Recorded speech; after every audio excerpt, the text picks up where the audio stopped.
Hello, Hello, අයිබෝවන්. අයිබෝන්. වරුණ රාජපක්ෂ මන්ත්‍රීතුමා නේද? කවුද මේ? මම සිවිල් සමාජ ක්‍රියාකාරී ශාන් ගණේකට කතා කරන්නේ. ඔව්, කියන්න ෂාන්.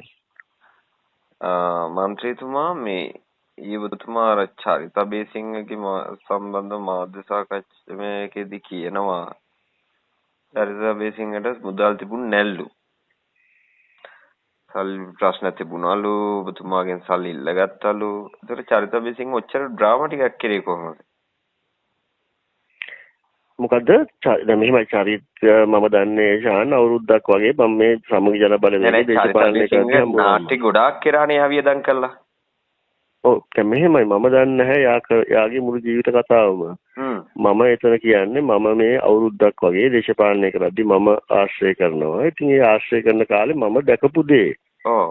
සමහර යාට වාහනයක් තිබුණේ නැහැ. ඉතින් මම සමහරක් වෙලාවට කොහරි මොකද ප්‍රෝග්‍රෑම් එක කතා කරලා පස්සේ පික්මී එක දාගන්න සල්ලි තිබුණ තියලාවල් ඔය වගේ මම දන්න දේවල් ටිකක් මම කියන්නේ. ඉතින් ඊහාට දේවල් ඔයාලා හරි කවුරු දන්නවනම් ඔයගොල්ලෝ කවුරු කියන්න ඕනේ. නැහැ ඒක දැන් පුළුවන්ද මම පෙන්නුවද එහෙම ඩ්‍රාමා ගහපු විදිහේ ඒ ටික සාක්ෂිත් එක්ක පෙන්නුවද කොහොමද කියන්න පුළුවන්ද වාඩිලා මේ ටෙලිනාට්‍යෙත් ගහලා තියෙන රාශියක් මන් දන්නෙත් නැහැ මේ මුදල් තිබිලා තියෙනවා කියලා එහෙම කියන්නේ නැහැ නේ ඉතින් ඔබතුමාලා නේද?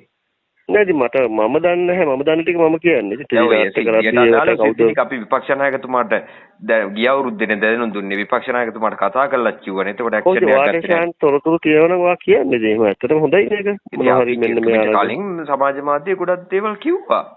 මම දැක්කේ නැහැ. ඉතින් ඔයා මට මොනවා හරි තියෙනවා මට කියන්න. ඉතින් ඇත්තටම අයියෝ ඔයාලගේ දේශපාලනේ මොන වගේද කියලා බලන්නකො මෙච්චර මේ වෙබල සාක්ෂිත් තියෙද්දි ඔයාලා කියන බොරු ඊයේ මේ මොකද ටෙල්වින් සිල්වා හම්බෙන්න ගියා කියලා වල තඩි බොරුවක් කිව්වා.